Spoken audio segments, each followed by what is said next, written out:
warahmatullahi wabarakatuh. Perkenalkan, nama saya Desi Adan Putri. NIM saya 2201020019. Saya berasal dari Fakultas Ilmu Ekonomi dan Sosial Humaniora, Prodi Akuntansi. Pada kesempatan video kali ini, saya akan mempresentasikan jawaban saya dari mata kuliah Teori Pengambilan Keputusan. Pertanyaan pertama, data apa saja yang seharusnya dianalisis sebelum pengurangan pembelian 40% pada barang slow moving? Perusahaan sebaiknya menganalisis data berikut. Yang pertama yaitu data perputaran persediaan per SKU, yaitu inventory turnover. Yang kedua yaitu data tingkat penjualan historis per produk minimal 12 sampai 24 bulan. Yang ketiga yaitu forecast permintaan berdasarkan tren musiman dan pola konsumsi. Yang keempat yaitu kontribusi margin laba tiap SKU, bukan hanya kontribusi omset. Yang kelima yaitu biaya penyimpanan per SKU, termasuk sewa gudang, handling, dan biaya kadaluarsa. Yang keenam yaitu lead time pemasok. Karena produk dengan lead time pendek tidak perlu stok besar. Yang ketujuh yaitu data permintaan minimum atau safety stock untuk menghindari kehabisan stok. Dan yang terakhir yaitu analisis ABC, yaitu pemisahan produk ABC berdasarkan nilai kontribusi dan volume. Pertanyaan kedua yaitu apakah keputusan perusahaan sudah sesuai dengan prinsip pengambilan keputusan berbasis data? Jelaskan. Ya, tapi belum sepenuhnya optimal. Alasannya, yang pertama, keputusan didasarkan pada temuan data yaitu peningkatan biaya, penurunan perputaran, dan kontribusi rendah SKU tertentu. Dan yang kedua ada langkah lanjutan berupa sistem forecasting dan promosi clearance. Namun kurang optimal karena yang pertama, keputusan pengurangan 40% tanpa agresif, tanpa data ketepatan forecast atau analisis resiko. Yang kedua, tidak ada analisis tentang dampak pada produk fast moving terbukti dari terjadinya stock out. Dan yang ketiga yaitu tidak terlihat penggunaan mode safety stock dan reorder point sehingga forecasting awal gagal. Jadi prinsipnya sudah arah data driven namun implementasinya belum komprehensif. Pertanyaan ketiga yaitu berdasarkan hasil 6 bulan, apakah keputusan tersebut efektif? Jelaskan menggunakan indikator kinerja. Secara umum, keputusan cukup efektif berdasarkan indikator berikut, yaitu biaya persediaan turun 12%, menunjukkan pengurangan beban biaya gudang, rasio perputaran persediaan naik dari 5 menjadi 6,5 kali, perbaikan signifikan, dan profit bersih meningkat 8%, hasil positif terhadap profitabilitas. Namun tetap ada kelemahan, yaitu kehabisan stok fast moving menunjukkan forecasting belum akurat dan pengendalian persediaan belum seimbang.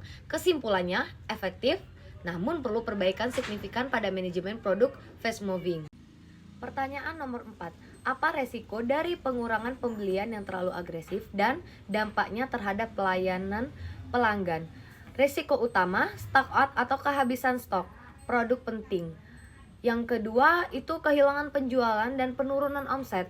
Yang ketiga yaitu pelanggan beralih ke pesaing. Yang keempat reputasi perusahaan menurun. Yang kelima peningkatan biaya rush order karena harus membeli mendadak dari pemasok. Dampak terhadap pelayanan pelanggannya itu yang pertama itu keluhan pelangganan meningkat. Yang kedua pelanggan merasa tidak puas karena kebutuhan tidak terpenuhi. Dan yang terakhir menurunkan loyalitas pelangganan terhadap perusahaan. Pertanyaan nomor 5, yaitu metode apa yang dapat digunakan perusahaan untuk menghitung penghematan biaya persediaan. Metode atau manajemen biaya yang dapat digunakan yang pertama yaitu Activity Based Costing atau ABC untuk mengidentifikasi biaya penyimpanan berdasarkan aktivitas handling, sewa, stok, dan maintenance. Yang kedua yaitu perhitungan carrying cost atau holding cost, yaitu menghitung langsung biaya tahunan penyimpanan persediaan seperti biaya gudang, biaya asuransi persediaan, biaya kadaluarsa atau rusak, dan biaya modal atau opportunity cost. Yang ketiga yaitu inventory turnover analysis, yaitu mengukur biaya yang dapat dihemat dari peningkatan perputaran. Dan yang terakhir yaitu economy order quantity atau EOQ, menghitung biaya optimal pembelian versus penyimpanan.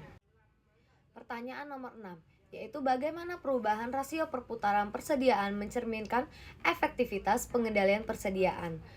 Jawabannya yaitu rasio naik dari 5 ke 6,5 kali menunjukkan stok bergerak lebih cepat, overstocking menurun, pengendalian pembelian lebih baik, ruang penyimpanan digunakan lebih efisien, dan biaya penyimpanan menurun.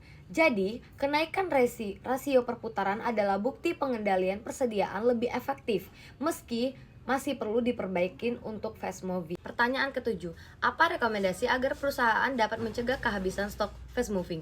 Rekomendasi yang pertama yaitu menggunakan safety stock untuk semua produk fast moving. Yang kedua yaitu menghitung reorder point atau ROP berdasarkan lead time pemasukan.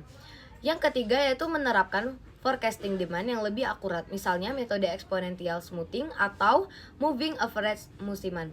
Yang keempat yaitu membuat klasifikasi ABC, yaitu memastikan produk kategori A atau fast moving mendapat prioritas tinggi. Yang kelima yaitu monitoring stok secara real time dengan sistem ERP atau Inventory Management System.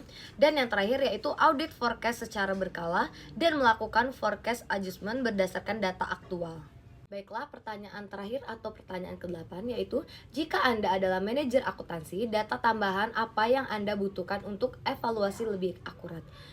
Jika saya menjadi manajer akuntansi, data tambahan yang diperlukan yaitu data margin kontribusi tiap SKU atau gross margin dan net margin. Yang kedua, lead time pemasok untuk setiap produk. Yang ketiga, data fluktuasi permintaan bulanan atau musiman. Yang keempat, biaya penyimpanan aktual per gudang. Yang kelima, forecast versus actual demand untuk mengukur akurasi peramalan. Yang keenam, data tingkat service level atau customer service rate. Yang ketujuh, data biaya stock out atau kerugian penjualan biaya pesanan darurat. Dan yang terakhir, data umur persediaan atau aging inventory. Data-data ini akan memberikan gambaran lebih lengkap bagi manajer akuntansi untuk mengevaluasi apakah kebijakan pengurangan pembelian benar-benar optimal. Baiklah, sekian jawaban dari pertanyaan saya. Bila ada salah kata, saya mohon maaf, kepada Allah saya mohon ampun. Semoga jawaban yang saya berikan dapat dipahami oleh teman-teman semuanya. Terima kasih. Wassalamualaikum warahmatullahi wabarakatuh.